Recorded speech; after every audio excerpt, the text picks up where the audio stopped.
Well, thank you very much. This has been an honor. It was a fairly long trip, but worth it. Tremendous things have been accomplished, as you probably noticed. Listened to a lot of wonderful speeches from the heads of a lot of wonderful countries. But I want to thank you for joining us at the conclusion of a highly productive NATO summit in the Netherlands. I want to thank them for the royal treatment they've given us. Couldn't have been nicer. And it's a beautiful country, really a beautiful country. Coming in, I saw the most beautiful trees. In fact, I want to bring some back with me. I want to also thank, I had breakfast this morning with the King and Queen, and they're incredible people. I said, you're central casting. Beautiful people, great people, big, beautiful heart. And I enjoyed that. And also NATO Secretary General Mark Rutte, who's been terrific. He's been a friend of mine. Used to be right here running this wonderful country. Now he's the NATO Secretary General. He's doing a fantastic job. And the Prime Minister, we appreciate everything you've done. And as you know, last weekend, the United States successfully carried out a massive precision strike on Iran's nuclear enrichment facilities, and it was very, very successful. It was called obliteration. No other military on earth could have done it, and now this incredible exercise of American strength has paved the way for peace with a historic ceasefire agreement late Monday, and we call it the 12-day war. Spoke to a few people. I guess that just sounded like the right name. It was a 12-day war. And we think it's over. I don't think they're going to be going back at each other. I don't think so. Not only have we dealt decisively with the critical threat of Iran's nuclear program, which was what I wanted. I said, Iran cannot have a nuclear weapon. I've said that for 15 years, long before I decided to do the political thing.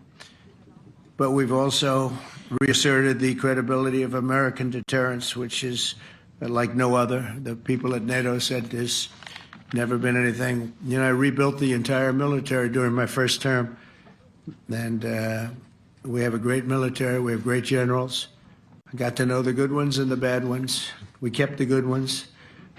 Over the past 2 days, I was honored to participate in the NATO leaders meeting and also had extremely good individual discussions with the King and the Queen, Secretary General Rutte, and the Prime Minister. Great discussions.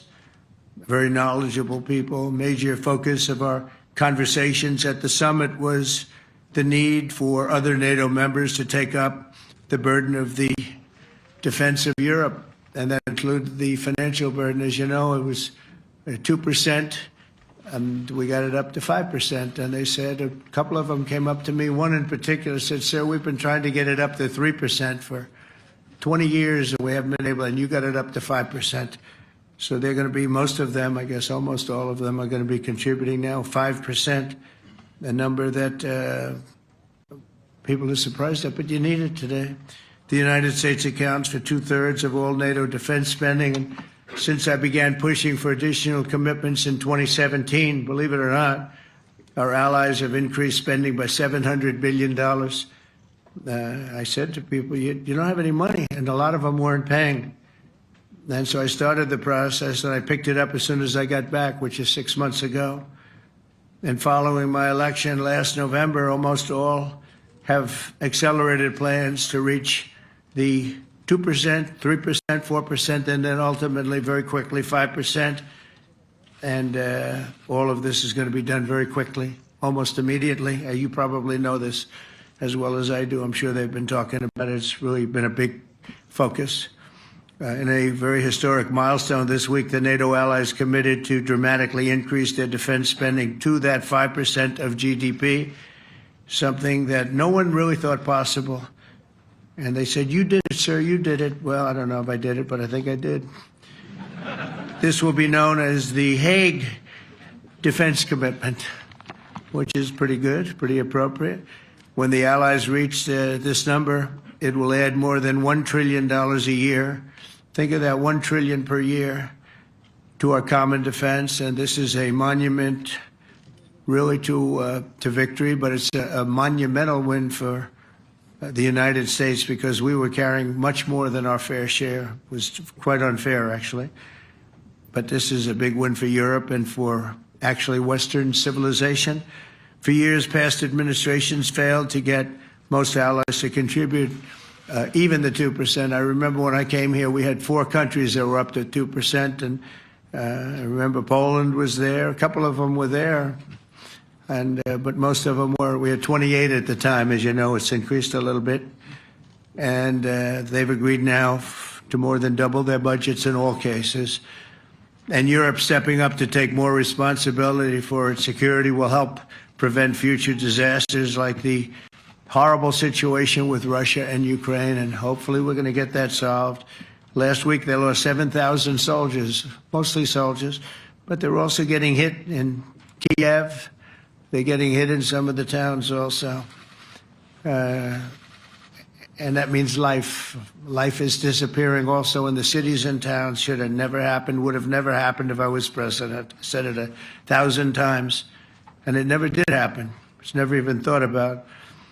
But it's vital that this additional money be spent on very serious military hardware, not bureaucracy. And hopefully that hardware is going to be made in America, because we have the best hardware in the world. You saw that, where 14 missiles were shot at us the other day. And they were very nice. They gave us warning. They said, we're going to shoot them. Is 1 o'clock okay? They said, it's fine. And everybody was emptied off the base, so they couldn't get hurt except for the gunners.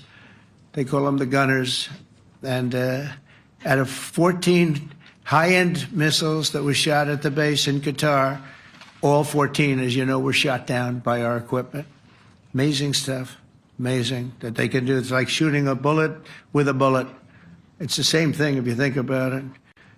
14 out of 14, and they weren't even that surprised. I said, do you do that well often?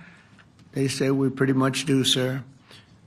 The Ukraine crisis has also highlighted the urgency of rebuilding our defense industrial base, both in the United States and among the allied nations. We cannot afford to be dependent on foreign adversaries for critical minerals. And as you know, we made a deal with Ukraine to take a vast amount of the land they have for minerals. We need it.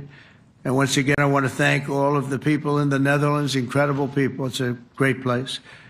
And all of the NATO allies for the tremendous summit that we just had.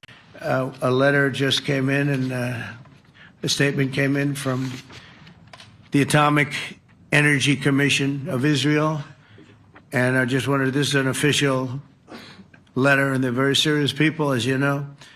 The devastating U.S. strike on Fordo destroyed the site's critical infrastructure and rendered the enrichment facility totally inoperable. It was devastated. We assess that the American strikes on Iran's nuclear facilities has set back Iran's ability to develop nuclear weapons for many years to come. This achievement can continue indefinitely if Iran does not get access to nuclear material, which it won't. It's so sad that that whole thing had to go. But I just want to thank our pilots. You know, they were maligned and treated very bad, demeaned by fake news CNN, which is back there, believe it or not, wasting time, wasting it. Nobody's watching them, so they're just wasting a lot of time, wasting my time.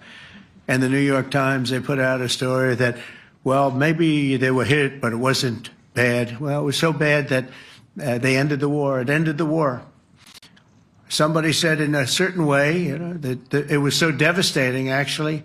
If you look at Hiroshima, if you look at Nagasaki, you know, that ended a war too. This ended a war in a different way, but it was so devastating. Also, they have, out of Dubai, just came that Iran's foreign ministry spokesman, this is Iran's foreign ministry, says its nuclear installations were very badly damaged by the American strike. So what bothered me about these reports with fake reports put out by the New York Times, failing, I call it the failing New York Times because it's doing terribly. Without me, it would be doing no business at all. But, and by fake news, CNN and MSDNC, all of these terrible people, you know, they have no credibility. You know, when I started, they were at 94% credibility, the media. Now it's at 16%. And I'm very proud of it because I've exposed it for what it is. But when I saw them starting to question the caliber of the attack, was it bad? Well, it was really bad. It was devastating. They were obliterated. In fact, you can't get into the tunnels. They just put that over. That just came out. They can't, there's nothing, there's no way you can even get down. The whole thing is collapsed in a disaster. And I think all of the nuclear stuff is down there because it's very hard to remove. And we did it very quickly. When they heard we were coming, it was, you know, you can't move it. Very hard, very dangerous, actually, to move to. And they also knew we were coming, so I don't think too many people want to be down there knowing we're coming. With the bunker busters, as we call them, we're the only ones that have them. We have the best equipment, best nuclear equipment, and we have the best equipment in the world. And by the way, we can't forget our submarine, which was out there, submarines actually, but submarine was out there. We shot 30 rockets into an area, every single one of them. I think it was almost 400 miles away, I think, Pete, right? 400? And long. It was in the ocean, long ways away. And we shot a total of 30. Every single one of them hit within 9 inches from where it was supposed to be. It took out a lot because we didn't do just Fordo. We did 2 others in addition, which hadn't been completely destroyed. So we hit them with a submarine from hundreds of miles away. Amazing, just amazing equipment. Greatest submarines in the world. Nobody's even close. They're 20 years behind us when it comes to submarine technology. So that's one, and the other was from the Atomic Energy Commission, and they have about 3 or 4 of them now coming in from atomic energy commissions from various places. But the one that we have that just came out, we released it a little while ago, was from the Israeli Atomic Energy Commission, but numerous of them are getting to see the site, and the site has been demolished. And again, we had these brave patriots, these incredible flyers, these people that can fly a plane better than anybody can fly a plane, going into very hostile territory, flying into the territory that has got more missiles and things pointed at it. But it was very stealth. They didn't get to see it. It was dark. That's the amazing thing about the shots. They hit the shots perfectly, and yet it was dead dark. There was no moon. There was no light. It was virtually moonless. It was very dark, and the shots were hit perfectly. But when they get demeaned, and they were very upset about it because they knew how strong it would be. Back in Missouri, the pilots flew about 36 hours, 2 ways, far distance, and in those incredible B-2s. And we then had the F-22s, and we had the F-35s, and we had other planes, and we had, I think, a total of 52 tankers. That means the big tankers, because the refueling was a lot for all of the different planes that we sent. Incredible operation, and I have to say, General Raisin Cain was incredible. That's why he beat ISIS, and we beat ISIS in a matter of weeks. I was told it would take 4 to 5 years. We did it in a few weeks. And he was great. That's why he's the head of the Joint Chiefs of Staff right now, because I had a very good experience with him. He knocked out ISIS in a period of literally a few weeks. Amazing. And it was supposed to take a few years, 5 years to be exact. So we had a great victory there, and we then came here, and I think we had a great victory here. But this is an ongoing project. This is the safety of Europe, the safety of the world.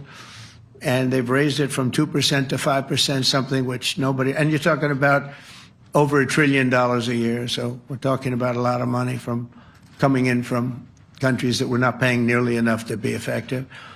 So I have, as you know, Marco Rubio with me, and Pete Hegseth, Secretary of State and Secretary of War. Should we say Secretary? You know, it used to be called Secretary of War. Maybe for a couple of weeks we'll call it that, because we feel like warriors. Used to be called Secretary of War. In fact, if you look at the old building next to the White House, you can see where it used to be Secretary of War. Then we became politically correct, and they called it Secretary of Defense. I don't know, maybe we'll have to start thinking about changing it, but we feel that way. Do we have any questions, please?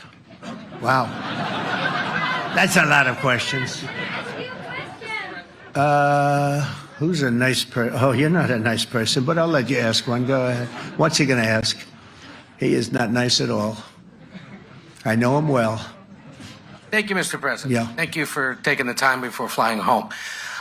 You just said you believe the conflict between Israel and Iran is over. What makes you so confident it is? And what do you do if it isn't? Because I dealt with both, and they're both tired, exhausted. They fought very, very hard and very viciously, very violently, and they were both satisfied to go home and get out. And can it start again? I guess someday it can. It could maybe start soon. I think a big telltale sign was when, as you know, Iran somewhat, by not much, violated the ceasefire, and Israel had the planes going out that morning, and there were a lot of them, 52 of them. And I said, you got to get them back. And they brought them back. They didn't do anything. They brought them back. It was very good. I thought it was amazing, actually. They have fought a hell of a war. They fought very hard. I think the war ended, actually, when we hit the various nuclear sites with the planes. And I just hope you people can give these pilots, these are the best pilots in the world. They're the best shots in the world. They call them shots. That's what they are. And wait a minute. And I just hope you can give them the respect they deserve, because they came home to fake news. And like, oh, gee, there was hardly any damage. The things are decimated.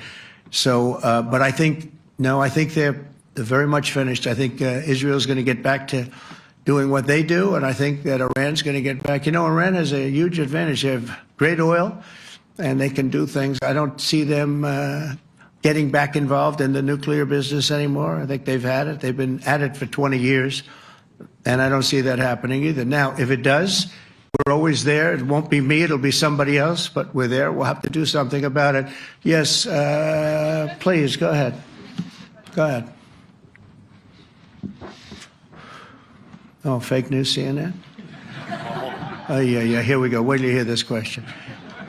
You should really say how great our soldiers and our warriors are. I think everyone appreciates our soldiers and our warriors. I do have two questions for you, Mr. President. You just cited Israeli intelligence on these attacks. Earlier, you said U.S. intelligence was inconclusive. Are you relying on Israeli intelligence for your assessment of the impact of the strikes? No, this is also, Iran made the statement.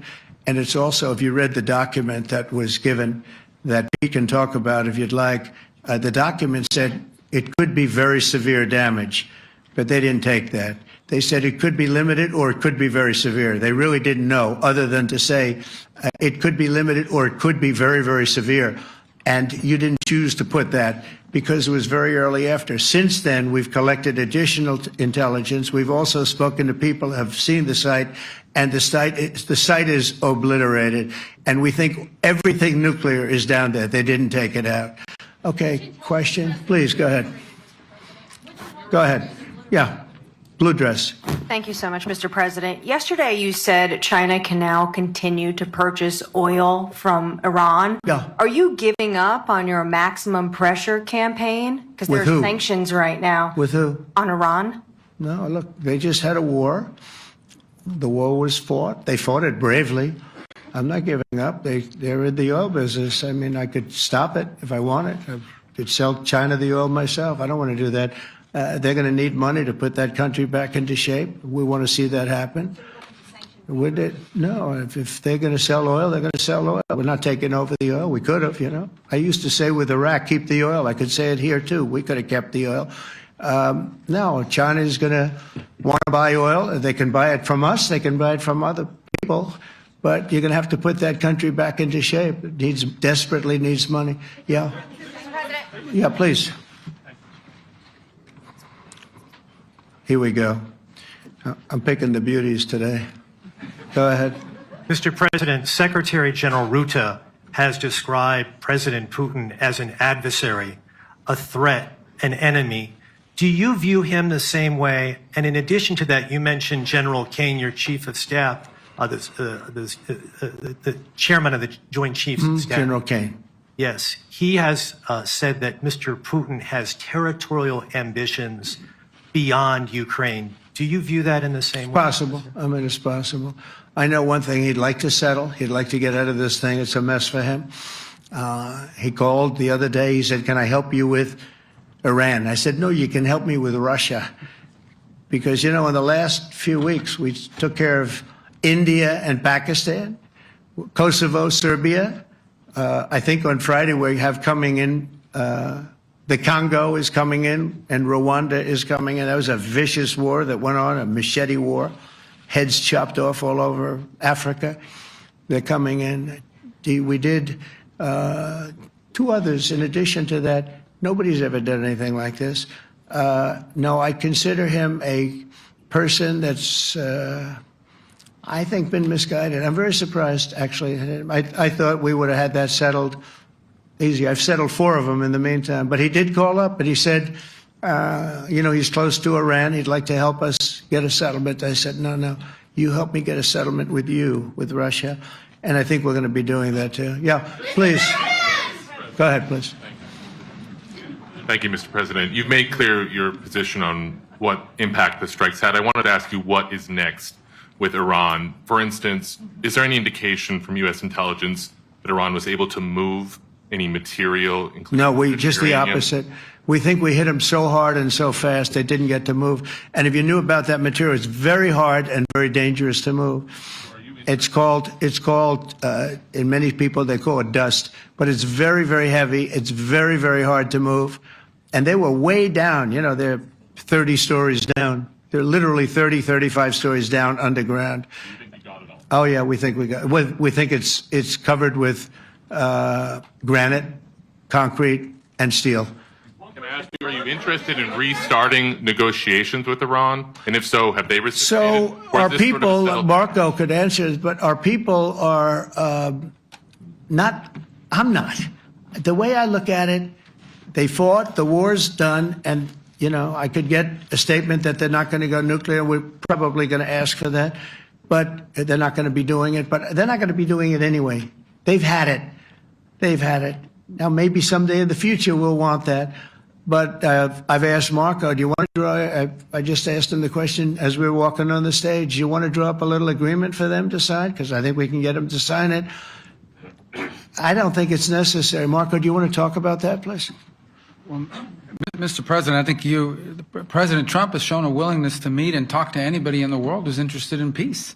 I don't know of any president that's been as willing as he has to meet with anyone and talk about peace. We'd love to have peaceful relations with any country in the world. And so obviously that'll depend on Iran's willingness not just to engage in peace, but to negotiate directly with the United States, not through some third country or fourth country process. But I know of no president, probably in our modern history, that's sought peace more than President Trump has. Sounds like the door is open, but you're in no rush. Is that right? Sounds like the door is open. But I'll tell you what, look, we're going to talk to them next week with Iran. We may sign an agreement. I don't know. To me, I don't think it's that necessary. I mean, they had a war, they fought. Now they're going back to their world. I don't care if I have an agreement or not. The only thing we'd be asking for is what we were asking for before about we want no nuclear, but we destroyed the nuclear. In other words, that's destroyed. I said Iran will not have nuclear. Well, we blew it up. It's blown up to kingdom come. And so I don't feel very strongly about it. If we got a document, wouldn't be bad. We're going to meet with them, actually. We're going to meet with them. Yeah. Yeah, go ahead, please. Yes. Mr. President, Netherlands TV, thank you for visiting our country. Good. As I Thank you. understood, I, of course, would like to know how you slept last night at the House of the King. Oh, I slept beautifully.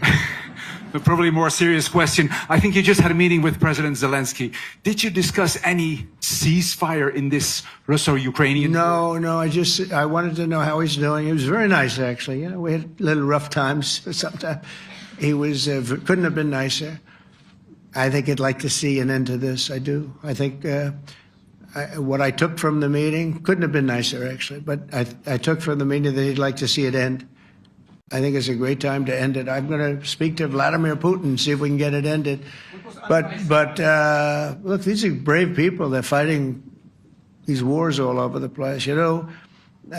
Last week they had, I guess, I told you, close to 7,000 young soldiers, Russian and Ukrainian soldiers were killed, 7,000 in 1 week. It's crazy. It's crazy. So I'll be speaking to Putin. No, I had a good meeting with with Zelensky, and I had a lot of good meetings. We had a lot of good meetings with a lot of people, a lot of great leaders. But he's fighting a brave battle. It's a tough battle. Yeah. Go ahead, white dress. Thank you. Ida Hallikainen from Finland, Ilta-Sanomat. Good. You have played golf with President Alexander Stubb.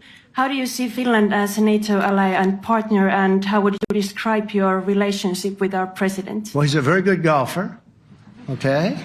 In fact, he was on his college golf team. He went to a good college in the South, as you know, a very good college, and he was a good golfer. We had a good time. I think my relationship's great. I want to buy icebreakers. You know, you're very good at icebreakers.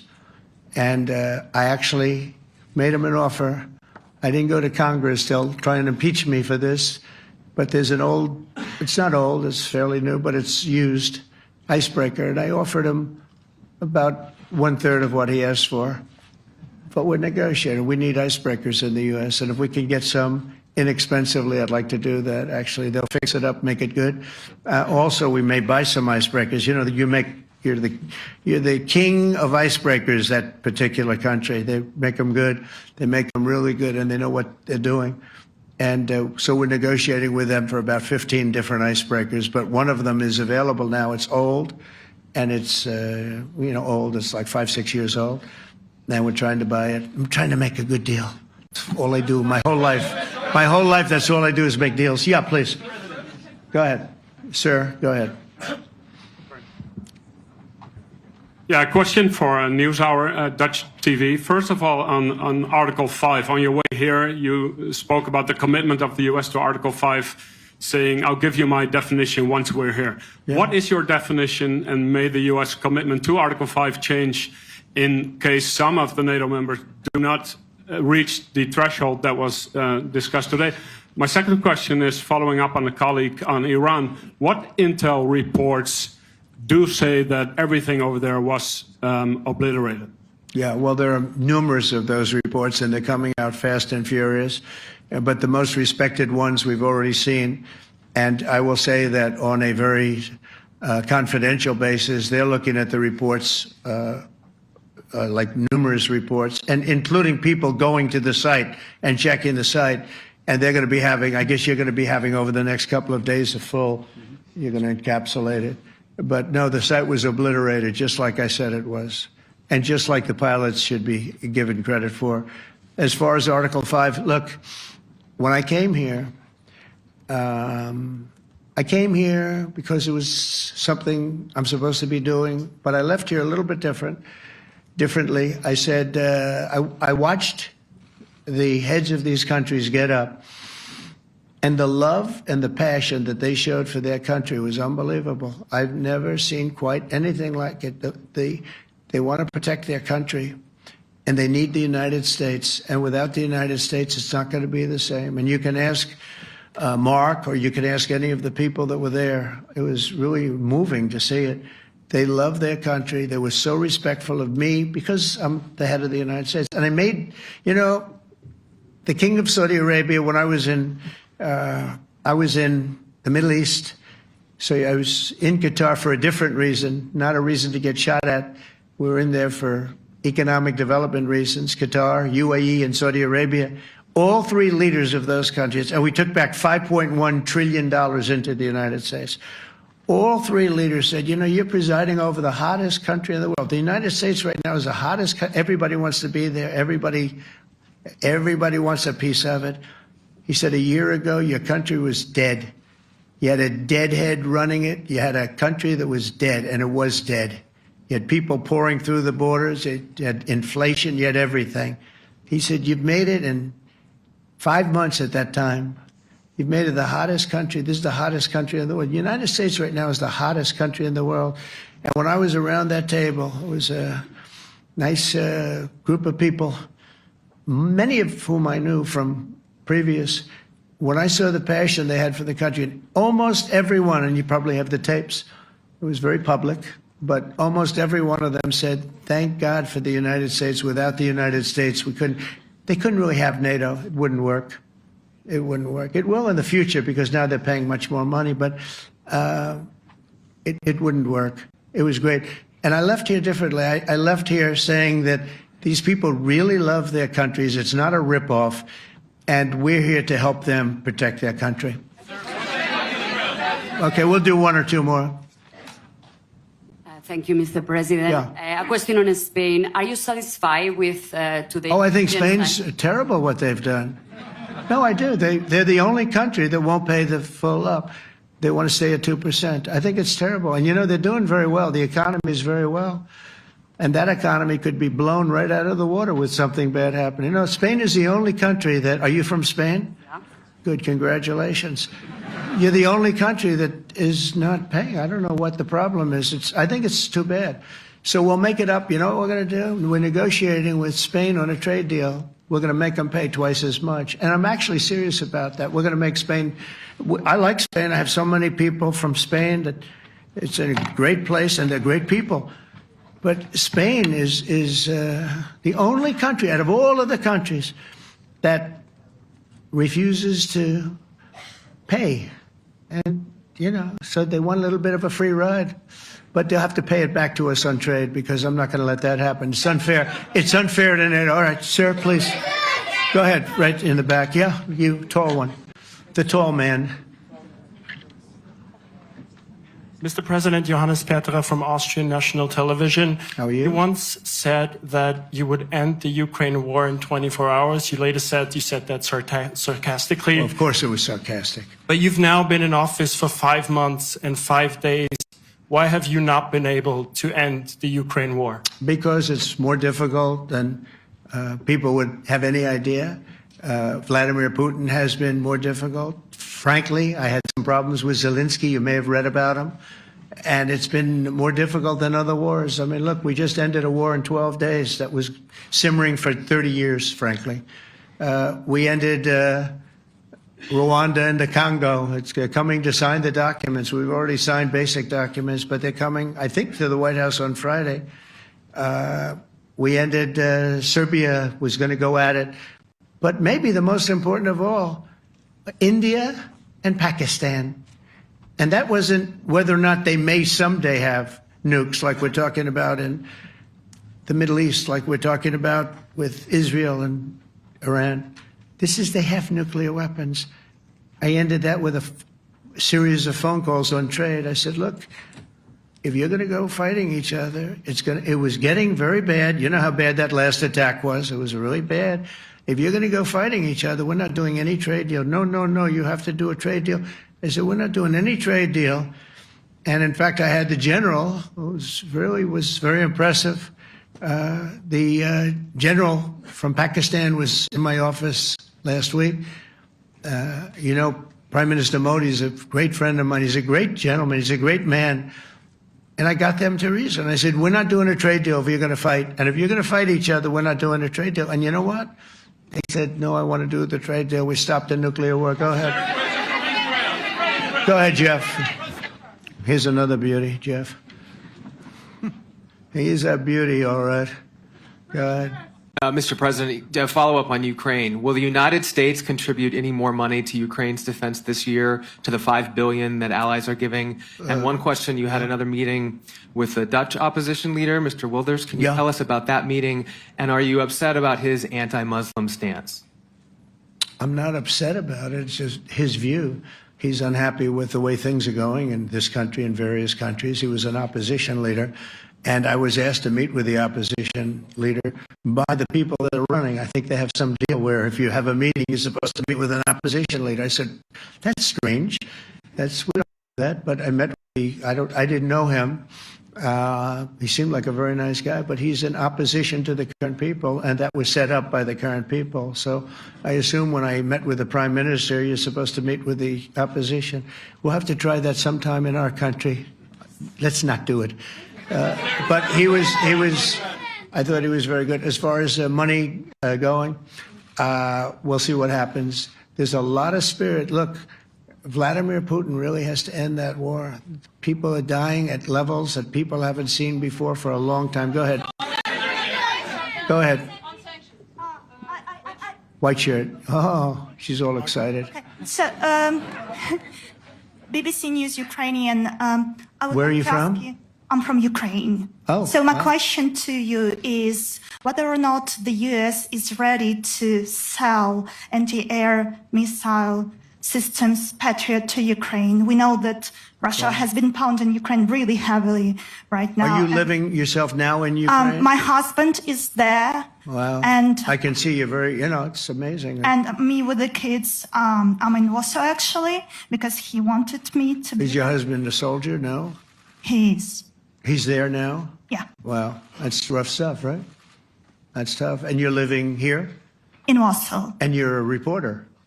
I am. Good. So let me just tell you, they do want to have the missiles, okay, as they call them, the Patriots.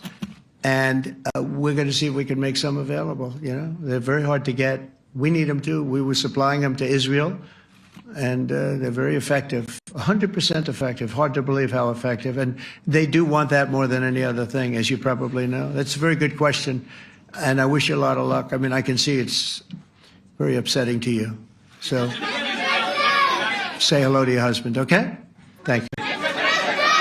Go ahead. Thank you. Thank you, Mr. President. You were criticizing Where are you from? Bloomberg News. Oh, Bloomberg. That's You were wonderful.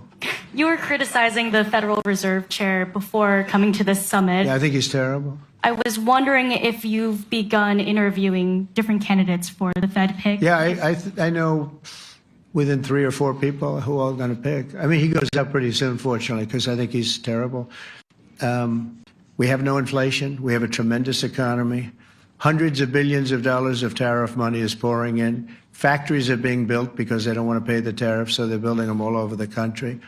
I think we're close to $15 trillion. I told you $5.1 trillion from the Middle East alone, but of investment money coming in. There's never been anything like that in the history of our country. But we have no inflation. And we have borrowing because Biden, stupidly, they did short-term debt. So we have borrowing coming up. And, we'll go 10 years, maybe longer, maybe shorter, but we'll go a long period of time when we do the debt. And because of him, because of this guy, we will have to pay for years. We'll be paying for him.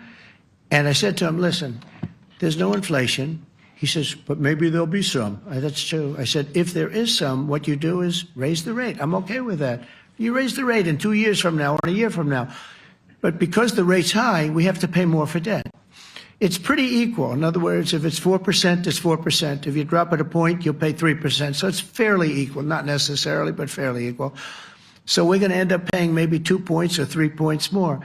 3 points would be about $900 billion a year because of this very average mentally person. He's an average mentally person. I'd say low in terms of what he does, low. Low IQ for what he does, okay? Wait, so instead of paying $900 billion, we don't want to pay 900 just because he doesn't want to lower the rate. I said, if there's inflation in 2 years or 3 years or 1 year from now, you raise the rate and you take care of the inflation, among other things. But he's probably a very political guy, I guess. I don't know. I think he's a very stupid person, actually. All right, one more. Let's go. How about you? Go ahead. She looks so happy and everything. Thank you. That's why I I'm picked from her. Spain too. I'm Ana Buch from La Vanguardia. I wanted to know if You're where from? Spain too. I wanted to know if you want to. That's the Spain corner right there. Shouldn't have said that. That's okay. I do like Spain, by the way. I think it's unfair that they're not paying, but go ahead. Are you going to negotiate directly with Spain about? I'm going to negotiate directly with Spain. I'm going to do it myself. They're going to pay. They'll pay more money this way. You should tell them to go back and pay. You're a reporter? You tell them to go back. They ought to join all of those countries that are paying 5%. Spain's going to be just about the only one that's not. They were the most hostile toward doing it. It just doesn't make sense to me. Okay. All right, Kelly, go ahead. Here we go. There's another one. Hello, sir. Thank you We very got them all today. Okay. So, Mr. President, you talked about expecting some on-the-ground assessments at Fordo and other sites. Now here, Is that here again. Israeli and U.S.? It's been obliterated, Kelly. It's What is your message obliterated. then, sir, to the intelligence community when they present reports? You're not disputing the DIA report. You're just They presented a exists. report that wasn't finished. We're talking about something that took place 3 days ago. I understand that's The report was done So 2 what days is ago. your- Wait a minute. Yes. They didn't see it. All they can do is take a guess. Now, if you take a look at the pictures, if you take a look how it's all blackened, you know the fire and brimstone is all underground because it's granite and it's all underground. You don't show it. But even there, with all of that being said, the whole area for 75 yards around the hole where it hit is black with fire. The group that's run by this gentleman, in fact, you may want to talk about it for a second because we're going to issue a report. And I think it's not even a very exciting report at this point. It's been obliterated, totally obliterated. And they did a report, but it was like, if you look at the dates, it's just a few days after it Understood, happened. sir. So they didn't see it. They said it may be very severe. Go Understood. ahead. Do you have a message for the intelligence community, though, in terms of unvarnished information getting to you, that it's not... I don't really have a message. I would say issue the report when you know what happened. I wouldn't say that it could be severe or maybe not. They use the word severe. It could be severe or maybe it's not. And briefly- So people like you picked up and said, oh, it's not severe. We're just No, looking for the the report was not a complete report. Yeah, the message was probably wait till you know the answer before you... And Go sir, ahead. did you not have a public component to your Zelensky meeting for a tactical reason with President Putin? Let him answer this. Hello, Mr. Secretary. Yeah. There's a reason the president calls out fake news for what it is. These pilots, these refuelers, these fighters, these air defenders, the skill and the courage it took to go into enemy territory flying 36 hours on behalf of the American people and the world to take out a nuclear program is beyond what anyone in this audience can fathom. And then the instinct of CNN, the instinct of the New York Times is to try to find a way to spin it for their own political reasons to try to hurt President Trump or our country. They don't care what the troops think. They don't care what the world thinks. They want to spin it to try to make him look bad based on a leak. Of course, we've all seen plenty of leakers. And what do leakers do? They have agendas. And what do? Do they share the whole information or just the part that they want to introduce? And when they introduce that preliminary report that's deemed to be a low assessment, you know what a low assessment means? Low confidence in the data in that report. And why is there low confidence? Because all of the evidence of what was just bombed by 12 30,000-pound bombs is buried under a mountain, devastated and obliterated. So if you want to make an assessment of what happened at Fordo, you better get a big shovel and go really deep, because Iran's nuclear program is obliterated. And somebody somewhere is trying to leak something to say, oh, with low confidence, we think maybe it's moderate. Those that dropped the bombs precisely in the right place know exactly what happened when that exploded. And you know who else knows? Iran. That's why they came to the table right away, because their nuclear capabilities have been set back beyond what they thought were possible because of the courage of a commander-in-chief who led our troops, despite what the fake news wants to say. But you're not disputing the report said what it said, even though it was initial. The report said what it said, and it was fine. It was severe, they think, but they had no idea. They shouldn't have issued a report until they did. But we've gotten the information. I think Pete said it better than you can say it. And, you know, you should be proud, you, especially you, should be proud of those pilots, and you shouldn't be trying to demean them. No, there's those pilots flew at great risk, a big chance that they'd never come back home and see their husbands or their wives. Let me just tell you, you and NBC, fake news, which is one of the worst, and CNN, New York Times, are all bad. They're sick. There's something wrong with them. But you know what? You should be praising those people instead of trying to find some. By getting me, by trying to go and get me, you're hurting those people. They were devastated. You know, I got a call from Missouri, great state, that I won 3 times by a lot. And I got a call that the pilots and the people on the plane were devastated because they were trying to minimize the attack. And they all said it was hit. But we don't think it was really maybe hit that badly. And they were devastated. They put their lives on the line, and then they have, and I'm not referring to you, but real scum come out and write reports that are as negative as they could possibly be. It should be the opposite. You should make them heroes and heroines. You should make them really people that they were so devastated when they heard this news. And you know what they said? One of them, I spoke to one of them, said, "Sir, we hit the site. It was perfect. It was dead on." Because they don't understand fake news, because they have a normal life, except they have to fly very big, very fast planes. But it's a shame. You should be making them heroes. All right, in the back. Go ahead, back, white, yeah. White jacket, yeah. Go ahead, give my mic. Hello. Deborah Haynes from Sky News. Good. Mark Rutte, the NATO chief, who is your friend, he called you daddy earlier. Do you regard your NATO allies as kind of children? No, he likes me. I think he likes me. If he doesn't, I'll let you know. I'll come back and I'll hit him hard, okay? No? He did it very affectionate. Daddy, you're my daddy. Do you regard your NATO allies, though, as kind of like children, and they're obviously listening to you and they're spending more, and you're obviously appreciative of that, but do you hope that actually they're going to be able to defend themselves, defend Europe on their own? I think they need help a little bit at the beginning, and I think they'll be able to, and I think they're going to remember this day. And this was a big day for NATO. You know, this was a very big day. They took it. One of the gentlemen said, "You know what? We've been trying to raise money raise the rate for 30 years," he said, 20 years, from almost the beginning. And he's been there for a long time. He said, "Until you came along, it never happened." What you did is amazing. It's been sort of an amazing day for a lot of reasons, but also for that. Yeah, go ahead. Do you think they can do it without you, though, in the future? Can they do it without Well, ask Mark. States? I mean, you have to ask Mark, okay? So we're heading back.